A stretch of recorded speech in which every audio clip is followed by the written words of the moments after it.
Kwa faida tu ya wageni, labda ninaitwa David Clement Mkeni au Mwalimu David. Kwa neema ya Mungu nimeokoka, ninampenda Yesu. Nishukuru sana mchungaji kwa nafasi hii, na twende moja kwa moja kuanza kujifunza kila ambacho Roho Mtakatifu amekiandaa kwa ajili yetu siku ya leo. Na labda tuanze kwa kutafakari. Sijui kama umewahi kutafakari kwamba tumesifu kama hivi, tumeabudu, lakini sijui kama umewahi kutafakari yawezekana tukafanya haya yote na bado tusifike mbinguni. Yaani unaweza ukawa kila Jumapili unakuja kanisani, unamwabudu Mungu, lakini bado mwisho wa siku ukakosa mbingu. Tunaweza tukawa tupo tunasifu, tunaabudu, lakini mwisho wa siku bado tukaikosa mbingu. Kwenda mbinguni ni rahisi sana, lakini pia ni changamoto pia. Lakini wakati mwingine tunaweza tukajikuta tunakosa kwa sababu ya vitu ambavyo tunafikiri ni vidogo vidogo. Vile vitu tunaviita vidogo vidogo.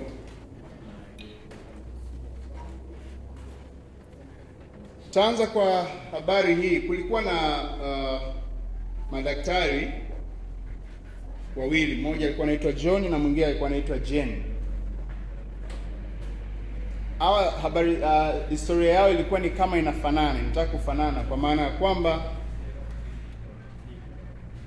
Jane alikuwa ni binti ambaye amelelewa na mzazi mmoja kwa muda mrefu, maana wakati katika ukoo kwake alimpoteza mzazi wake, kwa hiyo akawa amebaki na baba yake. Sana sana amekuwa kwa malezi ya baba. Kwa walipendana sana kwa sababu walikuwa mara nyingi wako pamoja, kwa waliishi kama marafiki. Vivyo hivyo John naye yeye alilelewa zaidi na mama, na walikuwa wanapendana sana. Miaka ilienda, lakini isivyo bahati baadaye baba wa Jane akawa ameanza kuumwa. Alipoenda hospitali katika harakati za kucheki, ikawa amegundulika kwamba ana kansa.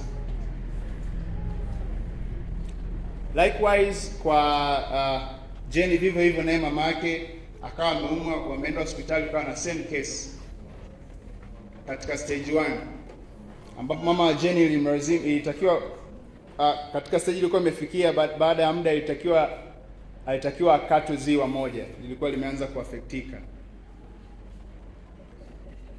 Hawa ni watu ambao waliwapenda sana wazazi wao. Wakiwa kitandani hospitali, wamefahamu tatizo ni nini, wanatamani kufikisha ujumbe, lakini wanajua taarifa ile ikifika, kila mmoja kwa jinsi alikuwa anajua mzazi wake yukoje, taarifa atakavyompelekea atapokea namna gani. Ni kama walijua kwamba hali kwa vyovyote, kwa hali ya kawaida ninajua mama hali itakuwa mbaya zaidi.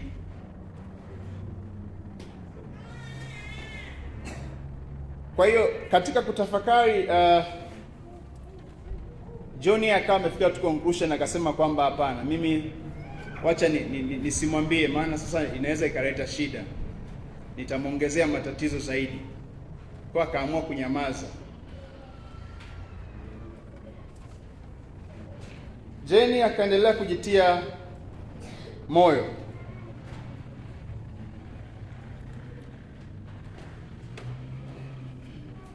Mwisho ilikuwaje? Tutaendelea kushare pamoja. Hebu tufungue kitabu cha Mithali sura ya 27 mstari wa 5 na wa 6. Mithali sura ya 27 tutasoma mstari wa 5 na wa 6. Biblia inasema, lawama ya wazi ni heri kuliko upendo uliositirika. Jeraha utiwazo na rafiki ni amani, bali busu la adui ni la kwingi sana. Lawama ya wazi ni heri kuliko upendo uliositirika. Jeraha utiwazo na rafiki ni amini, bali busu la adui ni la kwingi sana. Kiingereza ametumia neno rebuke. Bwana tusaidie. Mithali sura ya 27 mstari wa 5 na wa 6.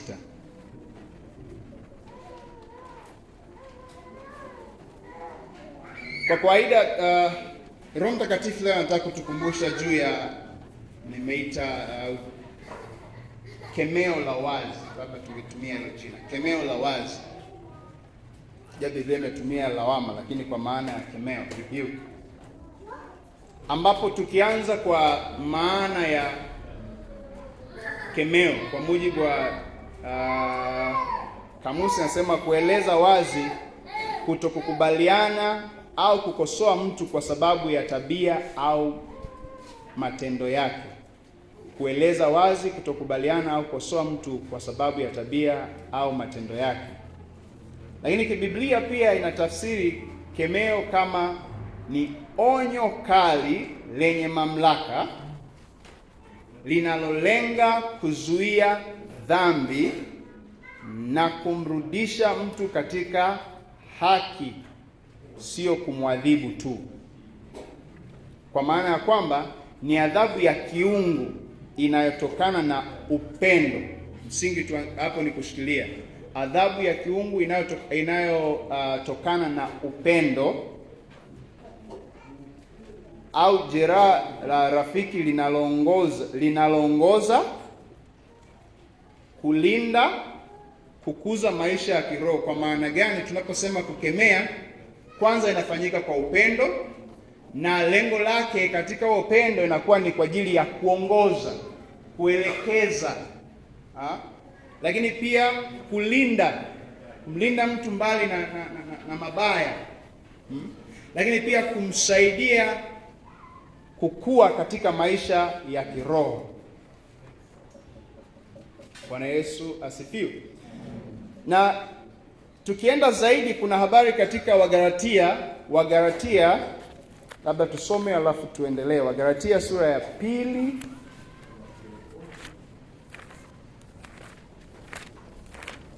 Wagalatia sura ya 2 mstari wa 11 mpaka wa 14.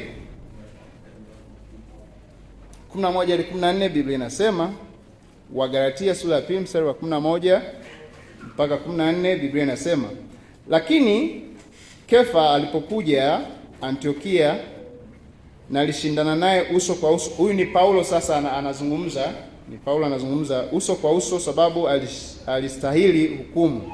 Kwa maana kabla hawajaja watu kadha wa kadha waliotoka kwa Yakobo, alikuwa akila pamoja na watu wa mataifa.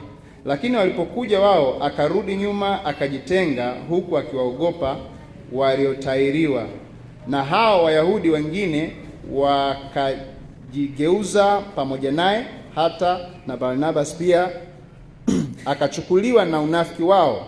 Walakini nilipoona ya kuwa njia yao haiendi sawasawa na ile kweli ya Injili, nalimwambia Kefa mbele ya wote, ikiwa wewe uliye Myahudi wafuata desturi za mataifa wala si za Wayahudi, kwa nini unawashurutisha mataifa kufuata desturi za Wayahudi? Tunaona habari hizi, ukirudi nyuma hapo, ni Paulo sasa. Kefa anayetajwa hapa maana yake ni Petro.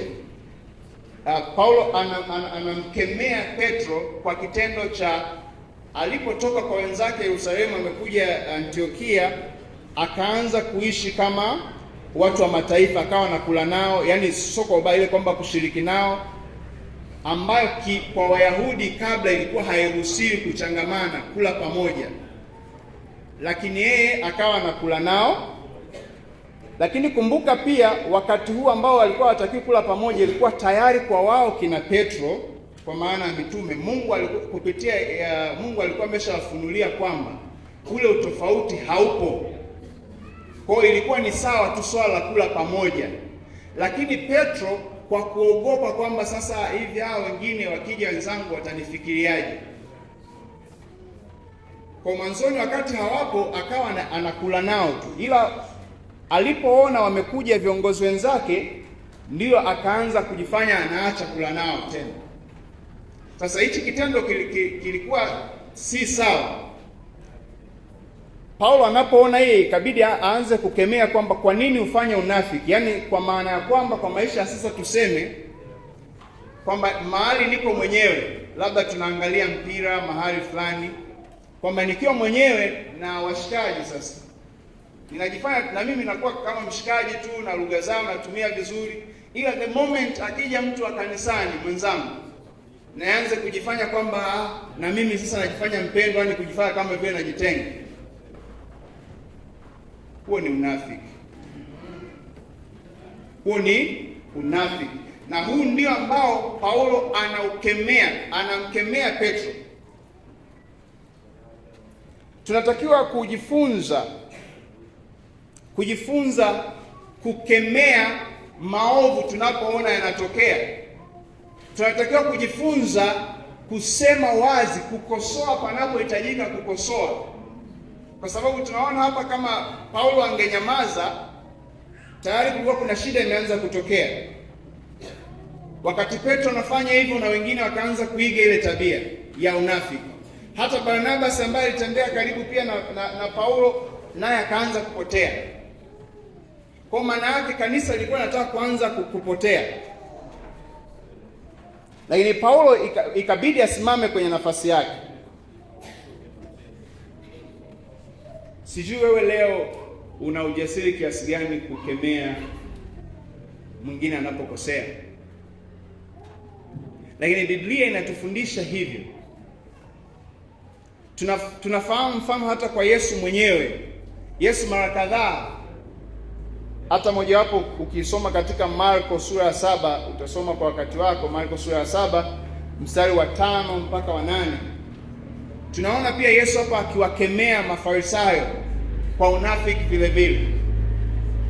Yesu hakuangalia kwamba hawa ni viongozi wa dini au nini, lakini alipoona kitu hakiko sawa alinyoosha mambo.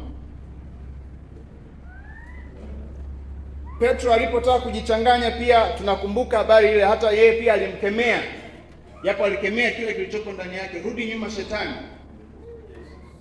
Lakini alimwambia Petro, hakusema katika ulimwengu wa roho, akumwambia shetani kwamba katika shetani yuko katika roho, angeweza kumwambia katika roho. Alizungumza na Petro direct, rudi nyuma shetani. Hivi leo ungeitwa shetani, mchungaji wako kuita shetani unajisikiaje? Pastor Matthew katika nani harakati ghafla afa kwambie wewe shetani mtoka.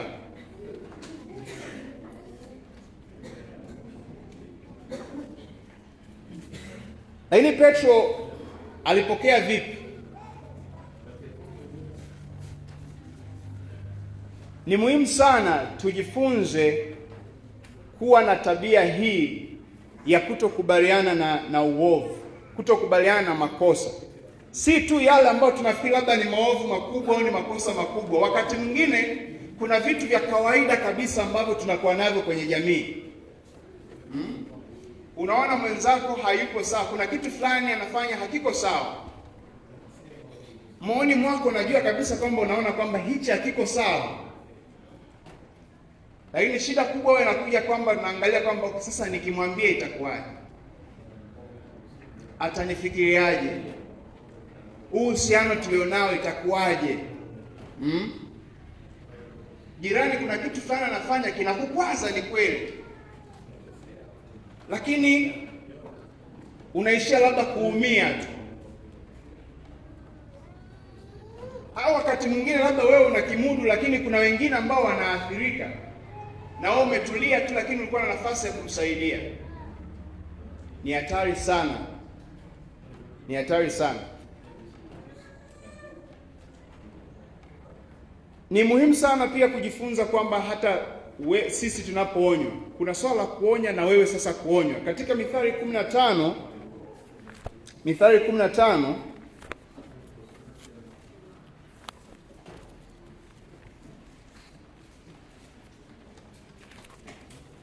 15 mstari wa 31 na 32, Biblia inasema, Mithali 15:31-32, Biblia inasema, sikio lisikilizalo lawama yenye uhai litakaa kati yao wenye hekima. Akataaye maonyo huidharau nafsi yake mwenyewe, bali yeye asikilizaye lawama kujipatia ufahamu. Kama ni mtu ambaye una uwezo wa kupokea maonyo, una uwezo wa kupokea marekebisho, uwe na uhakika kwamba kwa njia hiyo, kama una tabia ya kuchukua katika mtazamo chanya, itakusaidia sana, kwanza kuongeza ufahamu wako, kujifunza. Hiyo ni faida namba moja, kuongeza kujifunza. Lakini pia ukiwa ni mtu ambaye unapokosolewa au unapopewa maonyo unapokea kwa mtazamo chanya, pia inakusaidia, hata inakupa nafasi, inakupa kibali cha kukaa na watu wa heshima, na hiyo ni hekima pia. Lakini kinyume chake, unapokuwa ni mtu ambaye huwezi kupokea marekebisho kwa kufikiri kwamba wewe siku zote uko sawa, ukishaona wewe unaona kwamba kila kitu uko sawa, wengine wanakosea, ndugu yangu, hilo ni tatizo. Yaani hilo ni tatizo kubwa sana. Yaani kama uko hapa wewe unaona siku zote kwamba wewe uko sawa, wengine ndio wanakosea, au inawezekana ni wewe unayetazama. Kama unajua kwamba wewe siku zote unaona uko sahihi, ndugu yangu, hilo ni tatizo, kwa sababu siku zote tunahitaji neema ya Mungu tu, na ndio maana tumewekwa duniani wakati mwingine kusaidiana. Hauwezi ukafiti katika kila kitu. Kuna wakati ambao unahitaji pia kurekebishwa. Hata kama ni kiongozi mahali popote, ukiona wale unaoongoza siku zote wanakusifia tu, usifurahie sifa. Usifurahie sifa, ni hatari. Ni hatari sana. Lazima tufahamu kwamba tu katika dunia ambao wakati mwingine tunaweza kukosea, lakini inapokuja sasa, ndio hiyo, ni kiongozi unayemuongoza amekukosoa, una react namna gani? Una react namna gani? Labda Paulo na Petro, tungesoma hii habari, labda tungekuta kanisa lingevunjika, wao wangevurugika kabisa, lakini kazi ya Mungu iliendelea. Kumbuka Petro alikuwa ni kiongozi mkubwa pia.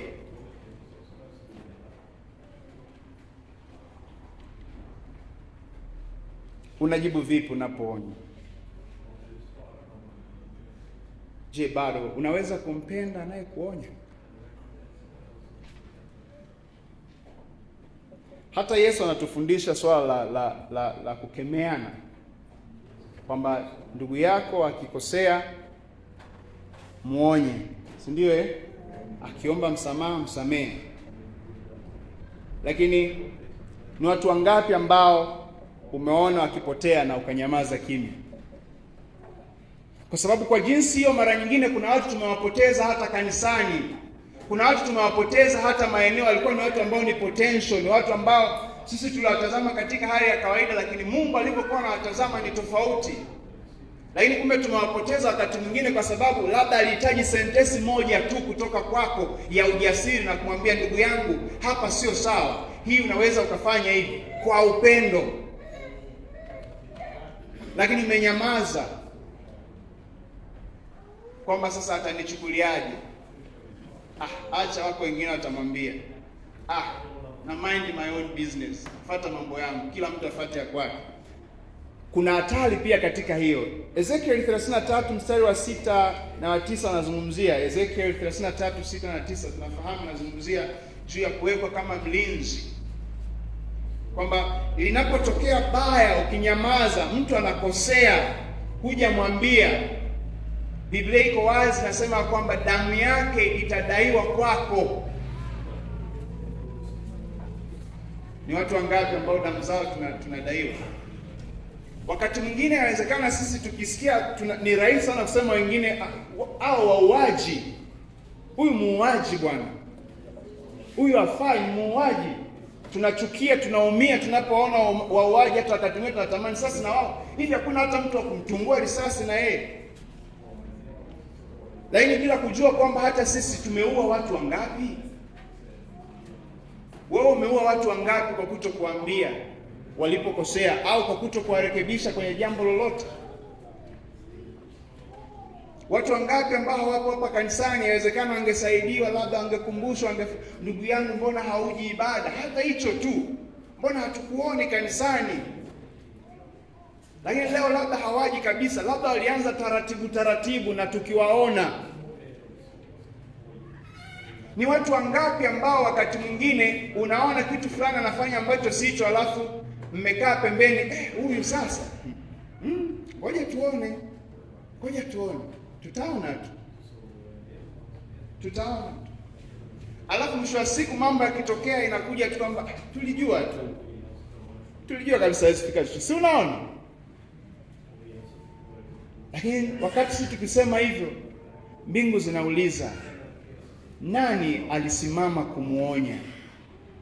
Ulijua? Je, ulisimama kumuonya?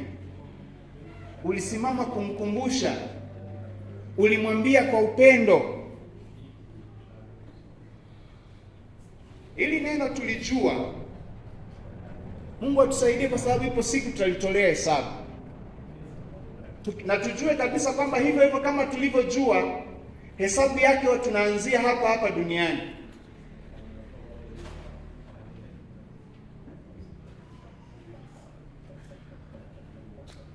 Ni muhimu sana kujifunza kuonya, kujifunza kupokea maonyo.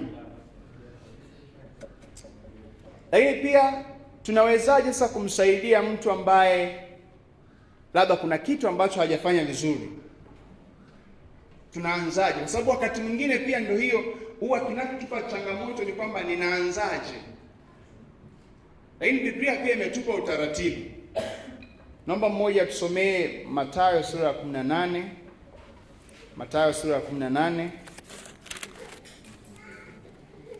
mstari wa 15 hadi 17. Tunaona hapa pia neno la Mungu linatueleza wazi, mtu anapokukosea, mmekoseana wewe na rafiki yako, mmekwazana wewe na rafiki yako, hatua ya kwanza usikimbilie kumsema pembeni. Sio swala la kwenda kuanza kupiga soga na wengine, huyu bwana fulani amenikwaza. Yaani wapendwa siku hizi, au kuna zile za kipendo tunafanya, jamani tumuombee fulani, yaani kwa kweli ana makwazo. Hujamwambia hata kumwambia tumuombee, kwa kweli ana makwazo, yaani leo kanikwaza. Biblia inatupa maelekezo. Unatakiwa kuanza na yeye kwanza. Ukishazungumza naye, kama hata kusikia katika jambo hilo ambalo unazungumza naye, ndipo unaweza ukapata hatua ya pili. Hatua ya pili sio kukimbilia tu kumshtaki kwa mchungaji moja kwa moja, au ndio kumfanya kumtangaza. Tafuta watu wa karibu ambao unafikiri wana hekima pia, nenda nao. Biblia inazungumzia mmoja au wawili wengine, nenda kazungumze naye, tena mzungumze naye mkiwa wote kwa upendo. Na kama atakusikia basi umempata, lakini asipokusikia, ndio tunapewa hatua nyingine sasa inayokuja kwamba basi unaweza ukaenda ngazi inayofuata.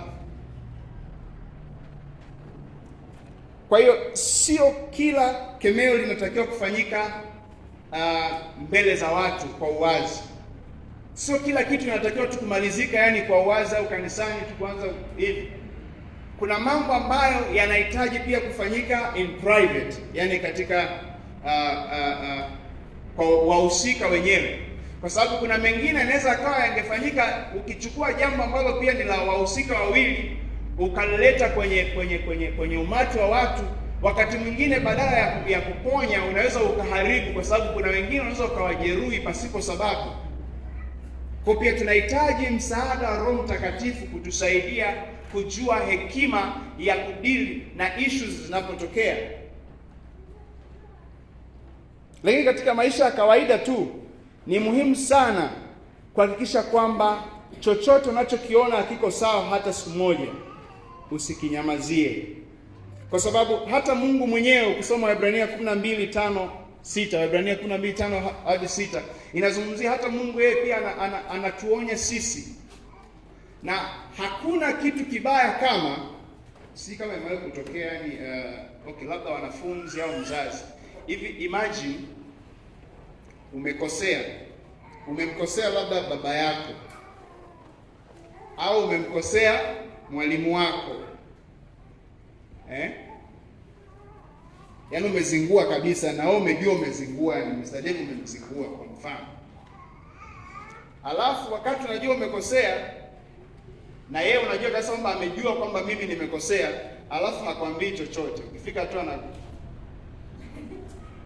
yaani baba yako umemkosea, alafu ile ukutana naye hakwambii chochote, na unajua kabisa kwamba umemkosea na yeye amejua amekosea, lakini akija anakuangalia tu alafu ananyamaza, aongei chochote. Mshagaona zile kwamba sasa si useme chochote, unaanza kujishtaki mwenyewe. Kwa ogopa sana, hata wakati mwingine unaweza kuwa tunakosea lakini Mungu anyamaze kimya. Ni hatari sana,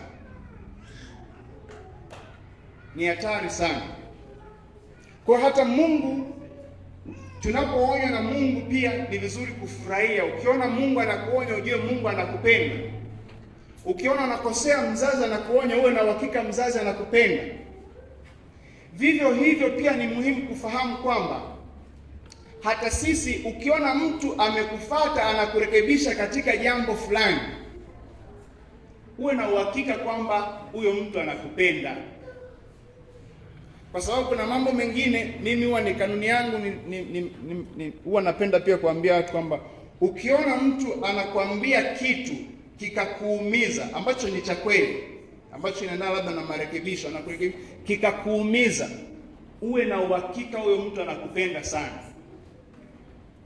Kwa sababu huwa mara nyingi watu wengi tumenyamaza, tumeshindwa kuongea kwa sababu ya ile kuona kwamba sasa atanifikiriaje. Kwa ukiona mtu paka amechukua hatua anakuambia kitu kakuumiza, ujue ametumia nguvu nyingi sana kupambana. Katika mizani yake ni kwamba upendo umezidi ile nguvu iliyokuwa ina resist, iliyokuwa inazuia yeye kuja. Kwa hiyo ni vizuri ukiona mtu ana namna hiyo, mweke karibu, mthamini. Mtu anayeweza kukwambia ukweli ulionyooka, anayeweza kutofautisha kwamba nyeupe ni nyeupe, nyeusi ni nyeusi, ni wachache sana, ni mara chache sana. Lakini neno la Mungu ndivyo linavyotutaka. Ndiyo yenu na iwe, sio na iwe, full stop. Tunahitaji neema ya Mungu kutusaidia kuhakikisha kwamba tunakuwa ni watu ambao tunaweza tukazungumza pale tunapoona mambo hayaendi sawa. Tuondokane na hofu, kwa sababu unaponyamaza kimya inakuwa ni hatari zaidi kwa yule ambaye unamwacha. Inaweza ikazaa kitu kingine. Tukirudi katika habari yetu ya Jane na John, Jane aliamua kujipa ujasiri kwamba ni kweli ninampenda mama yangu, ninampenda baba yangu, lakini najua pia nisipomwambia, ni heri nimwambie, ataumia kwa muda mfupi, lakini pia itatupa nafasi ya kumsaidia.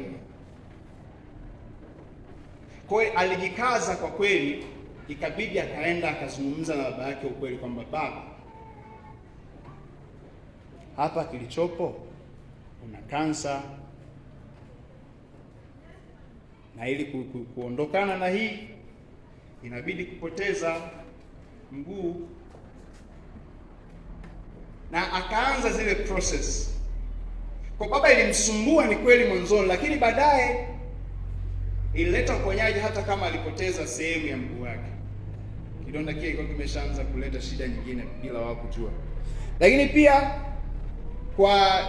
kwa John ambaye alihofia kumwambia, akijua kwamba sasa atafikiriaje, nitaharibu hali yake, kwa akaendelea kumpoza, mama, utakuwa sawa tu, utakuwa sawa tu, Mungu yupo, utakuwa sawa. Pasipo kumwambia ukweli, hali ilizidi kuwa mbaya. Tunafahamu ambacho huwa kinatokea inapozidi kuendelea stage nyingine. Kwa hiyo ni muhimu sana kuangalia.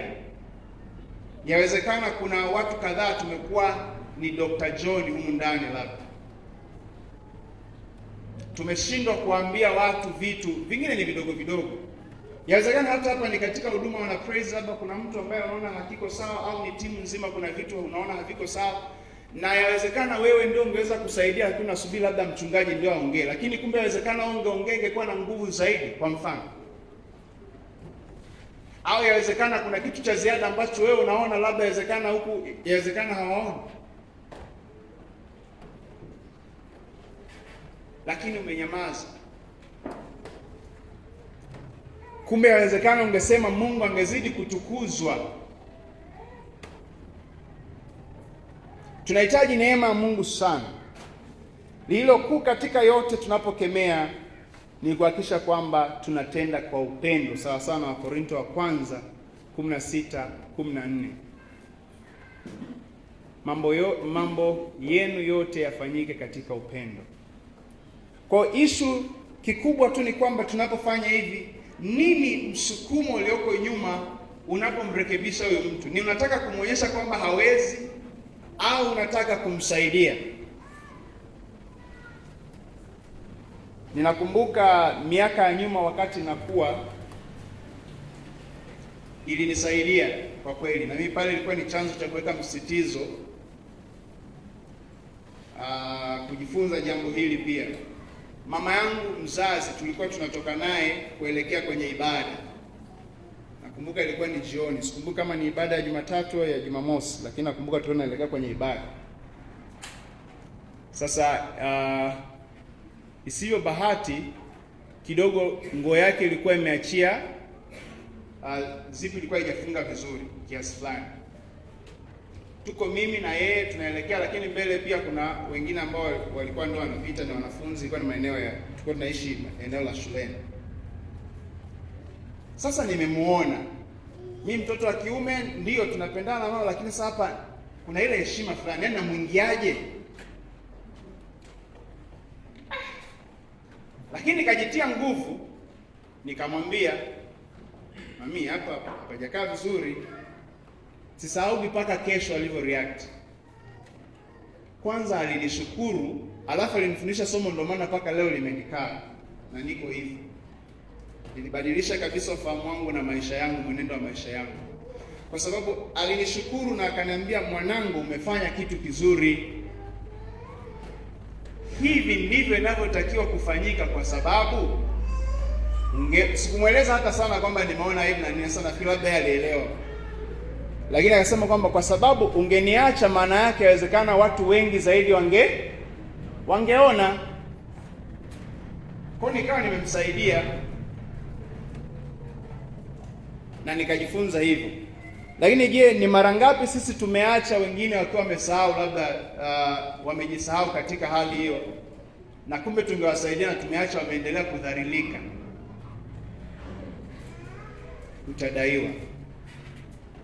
Utadaiwa. Hayo unayofikiri ni madogo madogo, lakini ipo siku utadaiwa. Fikiri kuhusu jirani yako,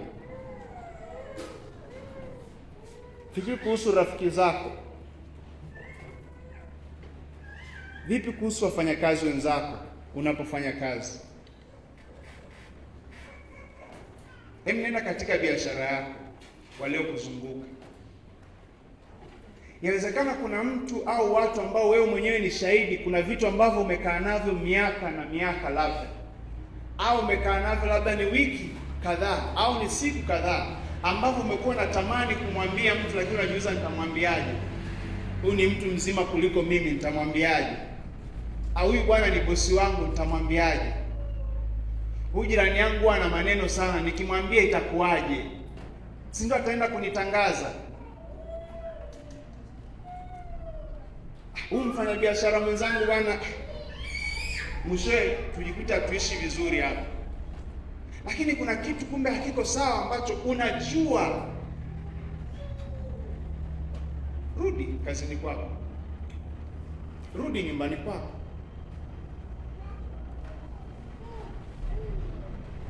damu yake itakuwa juu yako usipochukua hatua. Mungu anatuangalia namna tunavyoenenda. Sisi ambao tunasema tumemwamini Kristo, ni muhimu sana kuhakikisha kwamba tunamdhihirisha Kristo kweli kweli. Ikiwa Kristo yeye hakunyamazia makosa kwa wanafunzi wake aliowapenda, kwa watu wengine pia, palipohitajika kunyoosha katika jambo fulani alinyoosha. Imagine huwa najiuliza, nafikiri katika Luka sikumbuki sura ngapi pale anapozungumza, anamwambia ni Yesu huyu, mwambieni yule mbweha, wakati anazungumzia Herode, mwambieni yule mbweha viwete na nini hivi. Like serious. Sisemi tutumie lugha mbaya, lakini ninachojaribu kuleta hapa ni kwamba tusiogope kuonya kwa upendo. Msingi ni kwamba nini kinakusukuma. Hilo ndio jambo ambalo la msingi sana tuliangalie. Yamkini katika ukimya wetu tumepoteza watu kadhaa. Kwa ni muhimu sana Mungu atusaidie, atupe neema kuhakikisha kwamba tunabadilika.